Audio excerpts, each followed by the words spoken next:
நல்லா கவனமா கேளு. யார் வேணாலும் எது வேணாலும் உன்னை பார்த்து சொல்லலாம். உனக்குள்ளாக ஆண்டவராகிய கர்த்தர் எதை வைத்திருக்கிறார் என்று யாராலையும் பார்க்க முடியாது. ஹல்லேலூயா. ஒருவராலும் பார்க்க முடியாது.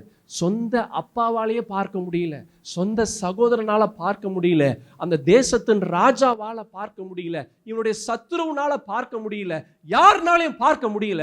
ஆண்டவராகிய கர்த்தர் உனக்குள்ளாக என்ன வைத்திருக்கிறார் என்று ஒருவராலும் பார்க்க முடியாது. ஆனா ஒரு நாள் வரும், அந்த நாளிலே எல்லாரும் பார்த்து வியந்து போகிற அளவிற்கு உனக்குள்ளாக வைத்த தேவனுடைய பொக்கிஷம், உனக்குள்ளாக வைத்த தேவனுடைய அபிஷேகம், உனக்குள்ளாக வைத்த பரிசுத்த தேவனுடைய மகிமை, உனக்குள்ளாக வைத்த பரிசுத்த தேவனுடைய வார்த்தைகள் எல்லாரும் பார்க்கும்படியாக, வியந்து போகும்படியாக, ஆச்சரியப்படும்படியாக சொல்லுவாங்க. இது மனிதனால் கூடாதுதான், ஆனா இது எப்படி நீ நடந்தது, எப்படி இது செய்த, எப்படி உன்னால முடிந்தது என்று அவர்கள் வியந்து போகும்படியாக உனக்குள்ளாக வைத்த பரிசுத்த தேவனுடைய ஆவியானவர் உன்னிலிருந்து வெளிப்படுவார், உன்னிலிருந்து மகிமைப்படுவார். அந்த நேரத்தில் எல்லாரும் சொல்லுவாங்க, இது தேவனுடைய கரம், இது ஆண்டவருடைய கிருபை, இது கர்த்தர் உன்னோடு இருக்கிறதுனால, இது மனுஷனால் இது கூடாதுதான், ஆனால் தேவனால் எல்லாம் கூடும். அந்த தேவனாகிய கர்த்தர் உன்னோடு இருக்கிறார், உன்னோடு இருக்கிறதுனால இந்த காரியத்தை நீ இதை செய்து முடித்தாய் என்று எல்லாரும் சொல்லும்படியாக ஆண்டவராகிய கர்த்தர் உன் வாழ்க்கையில் அவர் செய்வார் என்று நான் நம்பி விசுவாசிக்கிறேன்.